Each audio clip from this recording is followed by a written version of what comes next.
The massive alien ship appeared suddenly in Earth's orbit on a quiet Tuesday morning. It was 3 times larger than the biggest human space station. The world's governments scrambled to respond, but the aliens made the first move. They sent a message in perfect English, asking to meet Earth's leaders.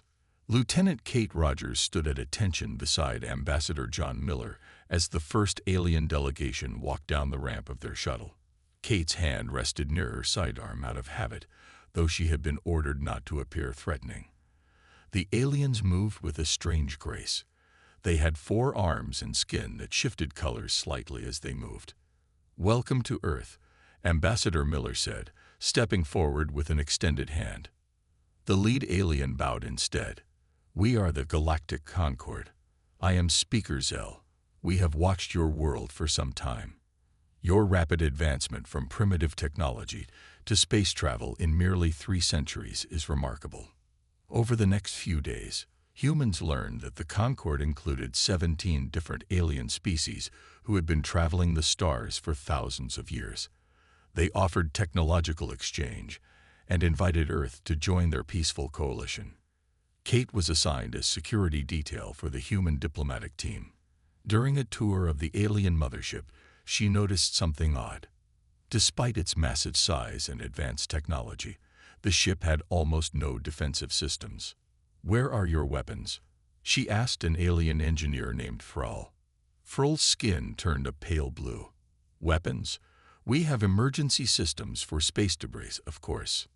"No, I mean defensive weapons, for protection against attacks." The alien seemed confused. "Attacks? From whom would we expect attacks?" Kate didn't know how to respond. The concept of space travel without military protection seemed foolish to her. During a formal dinner, Kate overheard 2 aliens discussing human behavior. "They move differently than any species I've encountered," one said. "Always alert, always watching. Notice how they position themselves to see all entrances. Their entertainment is disturbing," the other replied. "So much of it shows conflict and fighting. I watched their historical records. Their entire history is filled with warfare." Ambassador Miller was having his own revelations. The Concorde representatives explained their social structure, which was based entirely on consensus. They had no concept of nations competing against each other. When Miller mentioned Earth's military organizations, the aliens seemed puzzled. "Why would you need organized groups trained to fight?" Speaker Zell asked. "Against whom?" "Other humans, historically," Miller explained. "Now we maintain them for protection against potential threats."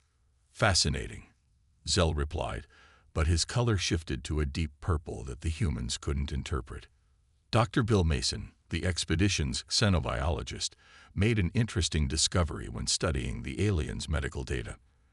Most Concorde species had evolved as prey animals or peaceful herbivores.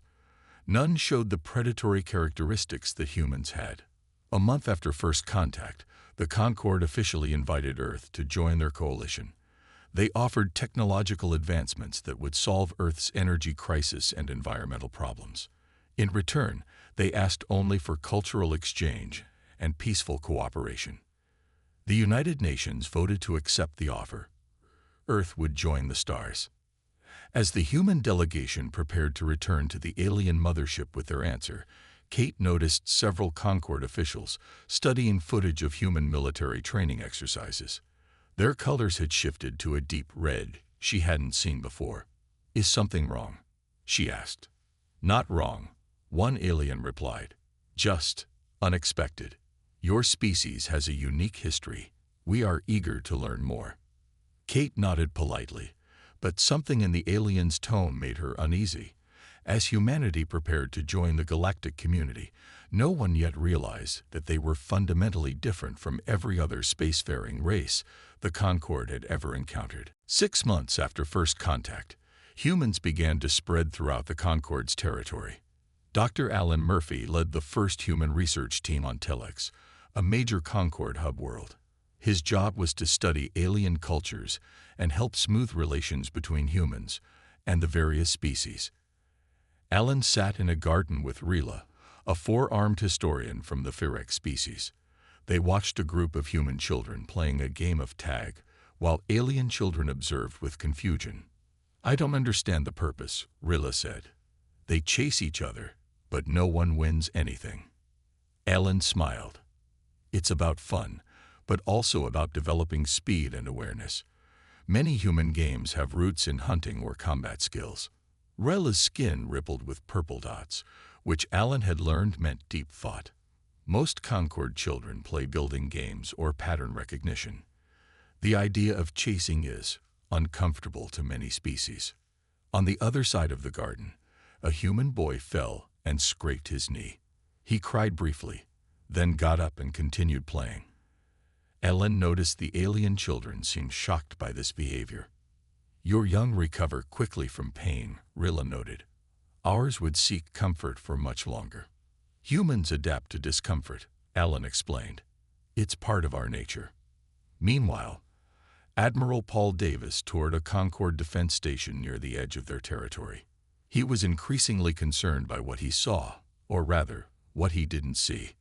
"This is your entire defense system?" Paul asked the station commander, a tall, willowy alien named Ven. Ven gestured at the monitoring screens. "Yes, we track all approaching vessels and communicate with them. But where are your defensive weapons? Your shields?" "We have energy fields for debris, as all space stations do," Ven said. "Is that not sufficient?" Paul tried to hide his frustration. "What if someone attacks you?" Ven's large eyes blinked slowly. "Attack. No species would benefit from harming others. It goes against all rational behavior."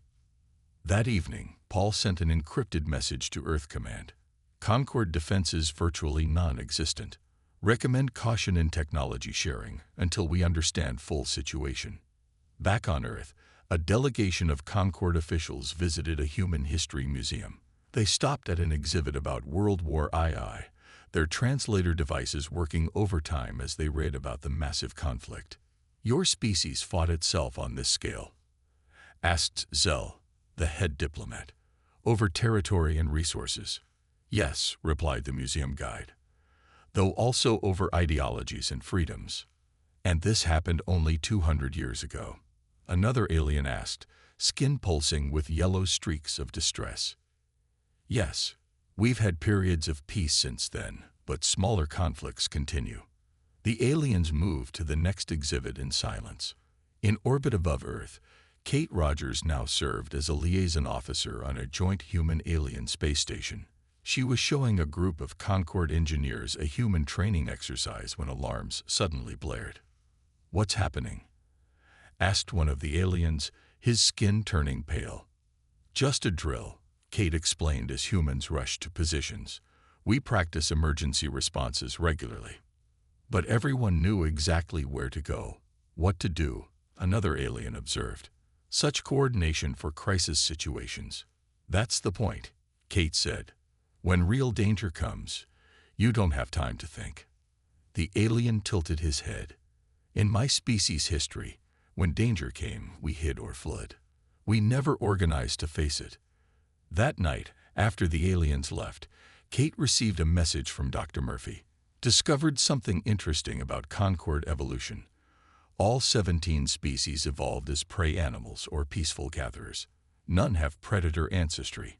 Meeting tomorrow to discuss implications." Kate looked out the window at the stars. The Concord seemed peaceful, generous, and kind. But their lack of defenses worried her. In her experience, the universe was rarely as safe as they believed. Somewhere in the Concord Central Archives, a special committee of aliens met in secret. On their screens were thousands of human historical records, wars, weapons development, military strategies.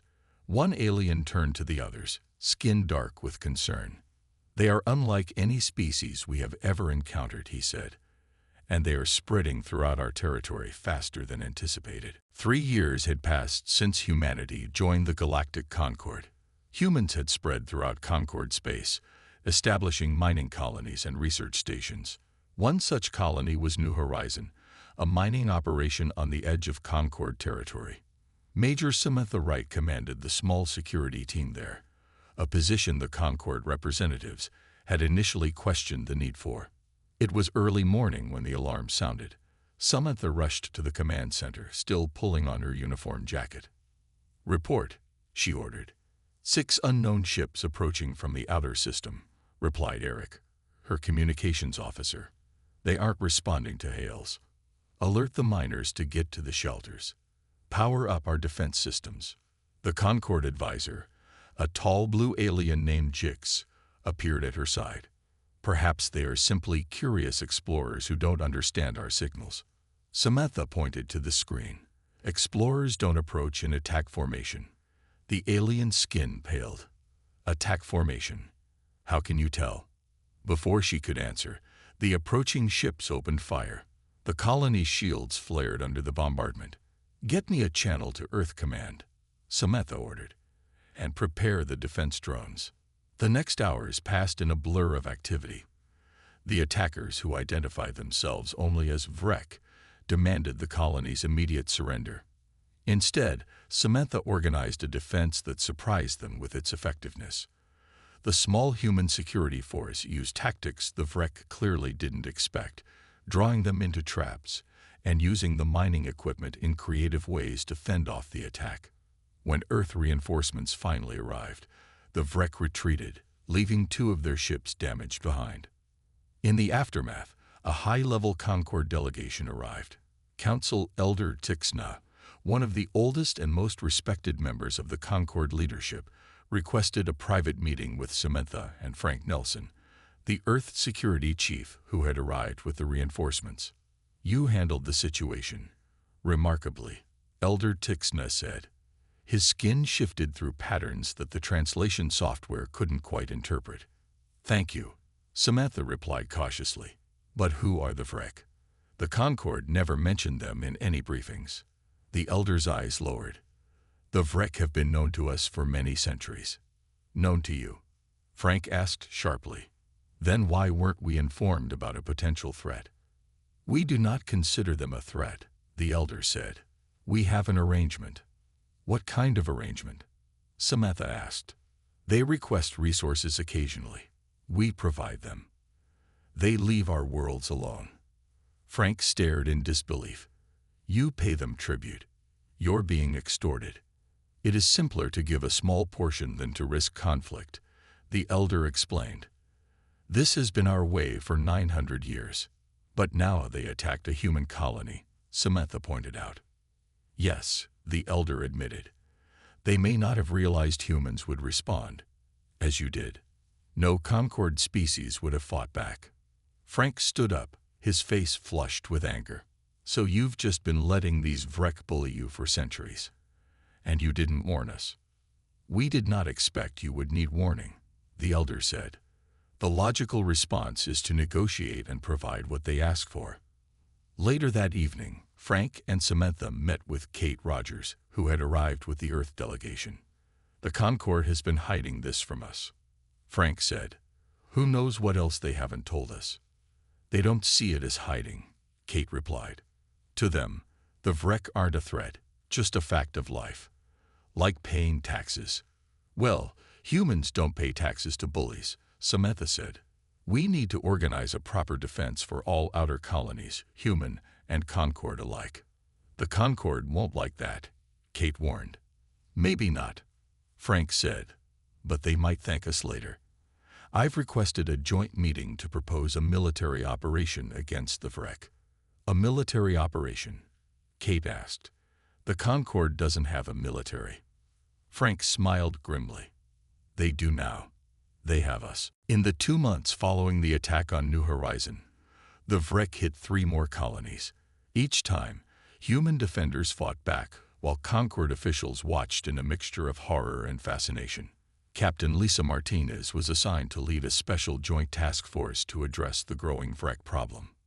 Lisa stood before a room filled with representatives from 12 different alien species. None of them had any military training. Most had never even held a weapon. "Today we start basic defense training," she announced. "Everyone will learn how to use the shield generators and simple weapons. A tall, willowy alien named Krell raised a slender hand. But violence goes against our nature. Could we not simply improve our diplomatic approach? Lisa took a deep breath. The Vrek don't want diplomacy. They want easy targets. Right now, that's what you all are. For the next week, Lisa and her human team tried to teach the aliens the basics of combat. The results were discouraging. Most Concord species had reflexes that made them freeze or flee when threatened. Helpful for prey animals in the wild, terrible for soldiers. They're trying, Lisa told Steve Garcia, the engineering specialist on her team. But their instincts work against them. Steve nodded. I've been studying their neural scans. Their brains literally can't process threat responses the way ours do. When we feel fear, we can channel it into action. When they feel fear, their higher thinking shuts down. So what do? Steve smiled. We adapt. We find roles that work with their nature, not against it. They reorganized the training. The Furex, with their 4 arms and excellent memory, were assigned to operate the complex defense systems. The empathic Novali became communication specialists. The methodical Durante handled supply and logistics. Meanwhile, Vrek attacks increased. A Concord Council meeting was called, with Frank Nelson representing Earth. We must increase the tribute, suggested one counselor. Perhaps that will satisfy them. Frank stood up. That approach hasn't worked for 900 years. The Vrek see your payments as weakness, which encourages more attacks. What alternative do you suggest? Asked Elder Tixna. A coordinated defense strategy using both human tactics and Concord technology. The council chamber filled with the colors of distress and uncertainty. You propose we fight? An elder asked. Many would die. Many are dying already, Frank pointed out. The Vrek are attacking more frequently because they've realized that human colonies fight back, but Concord worlds don't. They're targeting your people specifically now. Reluctantly, the council approved a joint defense initiative. The human military would lead, with Concord species in supporting roles. On the training station, Lisa and her team continued their work. She was surprised to find that once the aliens were given roles suited to their natural abilities, they performed much better. You're making progress, she told a group of Novali communications officers. Your natural empathy makes you excellent at predicting communication needs during crisis situations. One of the Novali Telia responded, We begin to understand your way of thinking. It is strange, but effective. On the edge of Concord space, the Vrek launched their largest attack yet against a major Concord settlement. They expected the usual token resistance followed by surrender. Instead, they met a combined human Concord defense force. The battle lasted 3 days. The Vrek had superior numbers, but the defenders had something new. Human leadership combined with Concord technology. The Vrek ships were faster, but the Concord emergency response vessels, now armed with human-designed weapons, had better shields. In the command center, Lisa watched as her alien crew performed their duties with growing confidence. When a Vrek ship breached their perimeter, a Furex operator reacted with unexpected speed, redirecting defense drones to intercept. Excellent work, Lisa said in surprise. I observed how Officer Ben responds in crisis, the Furex explained. I cannot feel what he feels, but I can copy what he does. When the Vrek finally retreated, having lost nearly half their attack force, the Concord crew members stared at the battle screens in shock. Many had never witnessed a military victory before. We won, Tilia asked in disbelief. We won, Lisa confirmed. And this is just the beginning. Dr. Nicole Palmer spent most of her time in the Xenobiology lab on the Concord Science Station Epsilon. Since the first Vrek attacks, she had been studying the evolutionary history of various species in the galaxy. Something about the Concord races puzzled her, and she was determined to find answers. Nicole stared at the data on her screen, comparing brain structures across 22 different species, 17 Concord races, humans, Vrek, and 3 recently discovered species from beyond Concord space. A pattern was emerging that she could hardly believe. Her assistant, a 4-armed Phyrex named Trull, entered the lab with fresh samples. "I think I found something important," Nickel said, pointing to her screen. Trull moved closer, his skin shifting to a curious yellow pattern. "What is it?" "Look at these brain development patterns. Every Concord species evolved from prey animals or peaceful gatherers. Their brains developed for cooperation, pattern recognition, and threat avoidance." "Yes, this is known," Trull said. "Is that significant?" "It is when you compare it to humans and Vrek." She pointed to different images. "Our brains show structures typical of predator species, but with unusually developed cooperation centers." Trull's skin darkened. "You mean humans evolved as hunters?" "Not just hunters. Apex predators who also developed complex social structures and advanced tool use." Nickel sat back in her chair. "This combination is incredibly rare. Most predator species either remained solitary or developed only limited cooperation. Most highly social species were prey animals. And the Vrek. They're predators too, but their social structures are hierarchical and rigid. They cooperate, but through dominance, not the balanced cooperation competition model that drove human advancement."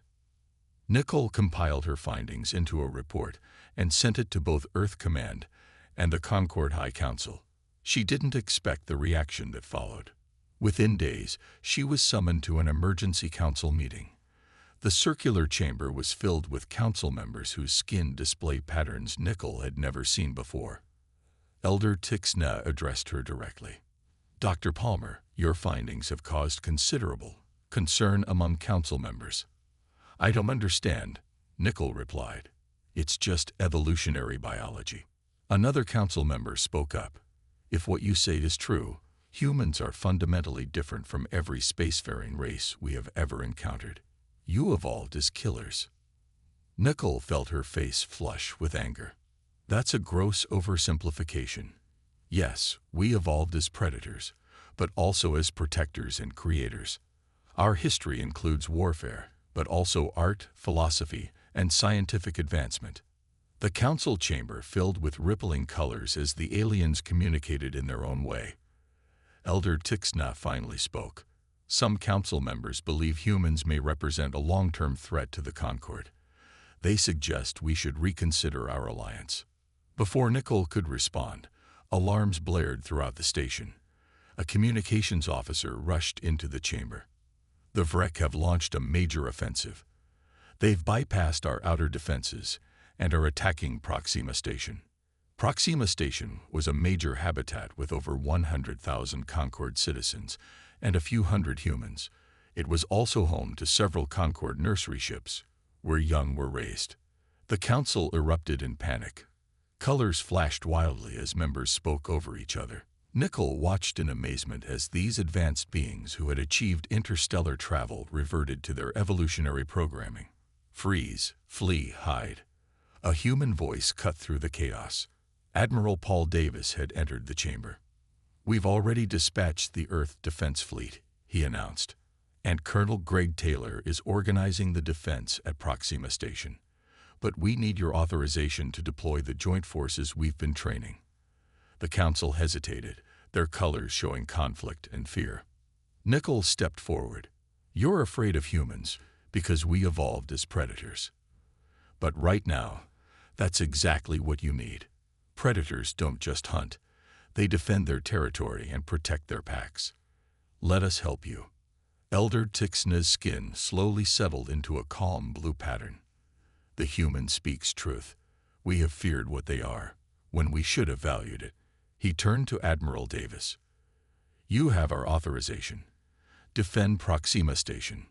As Nicole left the council chamber, she realized that the future of human-Concord relations would be decided not by her scientific findings, but by what happened at Proxima Station in the coming hours. Proxima Station hung in space like a giant wheel, its outer ring slowly turning to create gravity.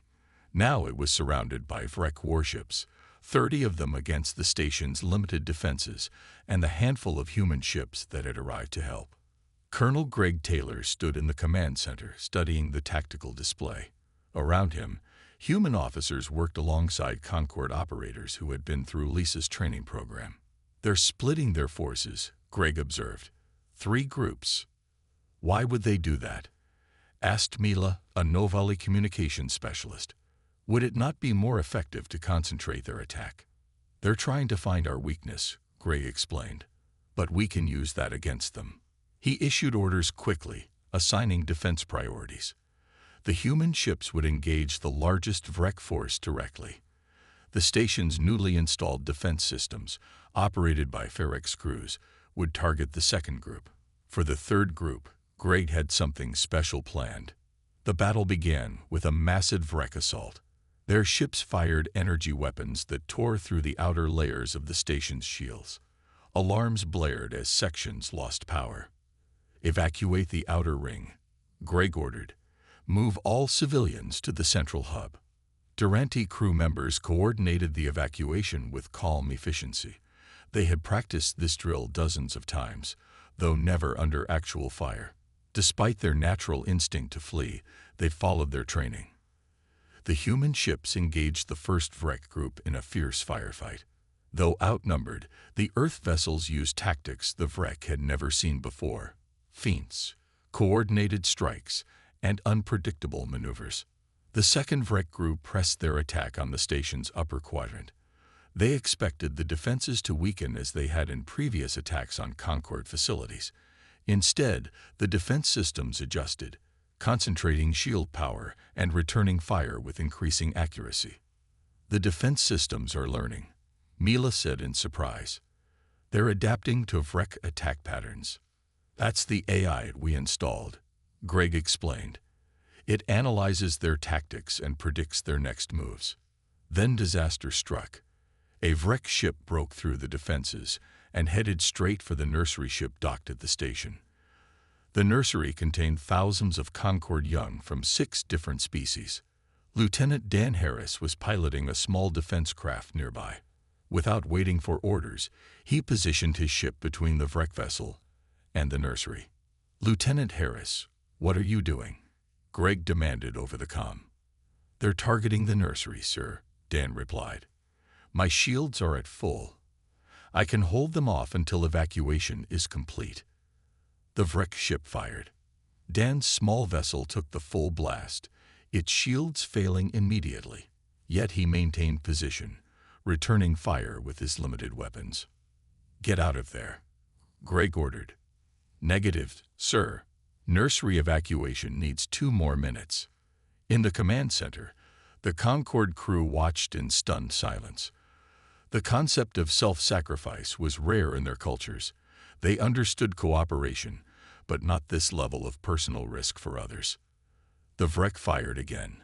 Dan's ship lost power but continued drifting in a protective position. The lieutenant had one option left. He overloaded his engine core and ejected it toward the Vrek ship. The resulting explosion damaged both vessels severely. "Nursery evacuation complete," reported a Durante officer, his voice unusually emotional. Greg ordered a rescue team to Dan's ship. They found him alive but badly injured. Meanwhile, the third group of Vrek ships was moving toward the station's lower section, where sensors showed minimal defenses. They didn't realize they were being lured into a trap. As they approached, hidden weapons platforms activated, catching them in crossfire. The battle lasted 7 hours. When it ended, 15 Vrek ships had been destroyed, and the rest retreated. Proxima Station had survived, though with significant damage. In the medical bay, Greg visited Dan, who was recovering from his injuries. "That was either the bravest or most foolish thing I have ever seen," Greg told him. Dan managed a weak smile. "Maybe both, sir." A group of Concorde officials entered the medical bay. They approached Dan's bed and performed a formal bow, their skins glowing with a deep blue pattern of respect. "Your actions saved our young," said the lead official. "We have never witnessed such willingness to protect others at personal risk."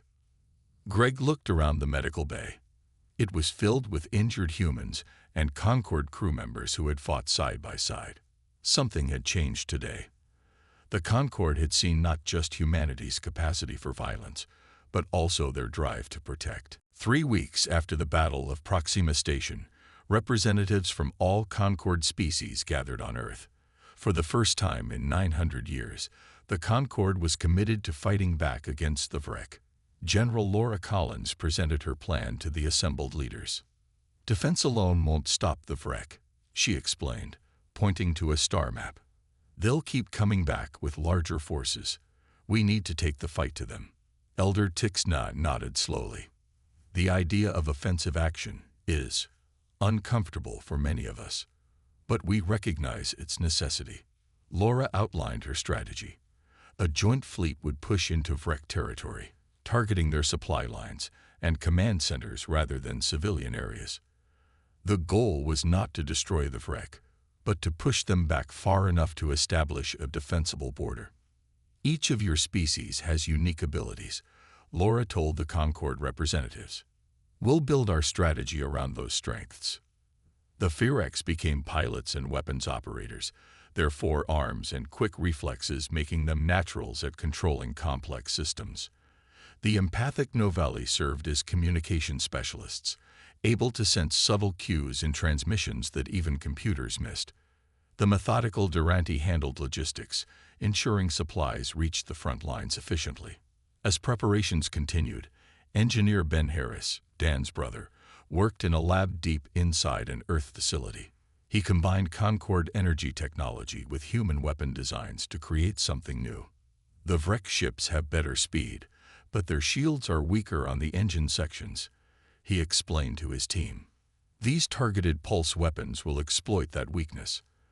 The first test of the new weapons came at the edge of Vrek territory. A small Vrek patrol encountered the lead ships of the joint fleet. They attacked immediately, expecting an easy victory. Instead, the new pulse weapons disabled 2 Vrek ships in the first exchange. As the joint fleet pushed deeper into enemy space, they discovered something unexpected. On a small moon orbiting a gas giant, they found a labor camp filled with aliens from a species they'd never seen before. "We are the Kelteri," explained one of the freed prisoners. "Our world was conquered by the Vrek 300 years ago. Many other worlds have suffered the same fate." The discovery shocked the Concorde representatives. The Vrek weren't just bullies demanding tribute. They were conquerors with an empire on the far side of their territory. Laura sent a message back to Earth and the Concorde Council. "Vrek have enslaved at least 7 species. Recommend changing mission parameters to include liberation operations." The response came quickly. "Proceed with liberation. Full Concorde support authorized." As the fleet advanced, they freed more enslaved worlds. Many of the liberated species joined the fight, eager for revenge against their oppressors. The joint fleet grew larger with each victory. The Vrek responded by concentrating their forces for a major counterattack. They gathered 100 ships, nearly half their total fleet, to stop the joint forces' advance. Laura studied the intelligence reports with her mixed human Concorde staff. "They're expecting us to retreat when faced with superior numbers," she said. "That's what the Concorde has always done." "But we won't," said Krell, a Ferex commander who had been at Proxima Station. Laura smiled. "No, we won't. We'll hit them where they don't expect it." She divided her fleet into 3 groups. The main force would engage the Vrek head-on, while 2 smaller groups would circle around to attack their supply lines and command structure. When the battle began, the Vrek attacked with full force, expecting a quick victory. Instead, they found themselves facing opponents who fought with discipline and coordination. Human tactical leadership combined with Concorde technology and the unique abilities of each species created a fighting force unlike anything the Vrek had encountered. Meanwhile, Ben's new weapons proved devastatingly effective. They disabled Vrek engines without destroying the ships, limiting casualties while rendering the vessels helpless. As the battle raged, a message was intercepted from the Vrek High Command. "Fall back to core systems. These are not the weak Concorde we know." The humans have changed them. For the first time, the Vrek were retreating not just from a battle, but from an entire region of space. The tide of the war had turned. 6 months after the counter-offensive began, the joint fleet approached the Vrek homeworld. The Vrek had pulled back all their remaining forces to make a final stand. Commander Kelly Winters led the assault force, with representatives from 24 species serving on her command ship. The original 17 Concord races have been joined by 7 liberated species. This is their last defensive line, Kelly explained, pointing to the tactical display. They expect us to attack in force from the front. And we won't, asked Jix, who had come a long way from the uncertain advisor at New Horizon. Kelly smiled. We'll give them exactly what they expect, and then something they don't. She outlined her plan. While the main fleet engaged the Vrek defenses head-on, smaller specialized teams would slip past in stealth ships to target their command centers. The goal wasn't to destroy the Vrek homeworld, but to force their leadership to surrender. The battle began at dawn, Earth time. The Vrek fought fiercely to protect their home, using tactics they had held in reserve. But the joint fleet had something the Vrek could never match: true diversity of thought. Each species approached problems differently, creating a combined force that was endlessly adaptable. The stealth ships slipped through gaps in the Vrek defenses. Teams of humans and nobility, working in perfect coordination, infiltrated the Vrek command centers. Within hours, the Vrek leadership was isolated, their communications cut off from their fleet. Faced with defeat, the Vrek Supreme Commander requested a meeting. Kelly and representatives from 5 other species met with him in a neutral location, a space station at the edge of the system. You have won, the Vrek commander admitted. His scaled skin was dull with defeat. We did not believe it possible. We offered peace many times, Kelly reminded him. You chose to continue fighting. We had no choice, the commander said. We detected your species, humans, centuries ago. Our long-range scouts observed your development. We saw your potential, your warrior nature. We knew if you reached the stars, you would be a threat unlike any we had faced. The room fell silent as everyone processed his words. You've been preparing to fight us for centuries, Kelly asked. Yes, we expanded our territory, built our fleet, and kept the Concord weak through tribute demands, all to prepare for the day humans would emerge from their world. The commander's eyes narrowed. We knew what you were. The Concord did not. The peace terms were established quickly. The Vrek would withdraw from all conquered territories and pay reparations to the species they had enslaved. A demilitarized zone would be created between Vrek space and the rest of the galaxy. The Vrek agreed to all terms. They had no choice. 2 months later, a grand council was held on Earth. Representatives from 42 species attended, including the 7 liberated races and even a small delegation from the Vrek. Elder Tixna addressed the assembled delegates. For too long, the Concord believed that peace could only exist through avoidance of conflict. We were wrong. True peace requires the will and ability to defend it. The Council formalized a new Galactic Defense Force, with Admiral Ryan Ford as its first commander. Each species would contribute according to their abilities. Humans would provide tactical leadership and combat training, while other species would offer their unique skills. At the celebration following the council, Nickel Palmer stood with Admiral Ford, watching the diverse gathering. We've come a long way since you discovered why humans are different, Ryan said. Nickel nodded. The Concord feared us when they learned we evolved as predators. They didn't understand that the same traits that made us warriors also made us protectors. And the Vrek feared us for the same reason, Ryan added. They saw only the threat, not the potential for alliance. Across the room, Kelly Winters was speaking with a group of young aliens from various species. They listened intently as she explained a point of strategy, their eyes bright with interest rather than fear. Look at that, Nickel said, pointing to the group. The next generation won't see humans as frightening anomalies. They'll see us as teachers and allies. Ryan smiled. That's the real victory. Not defeating the Vrek, but building something new together. As the celebration continued, news arrived that the first joint patrol ships had departed for the borders of known space, humans and aliens serving side by side, ready to explore and protect. Humanity's warrior past had become the foundation for a more secure future, not through conquest, but through partnership.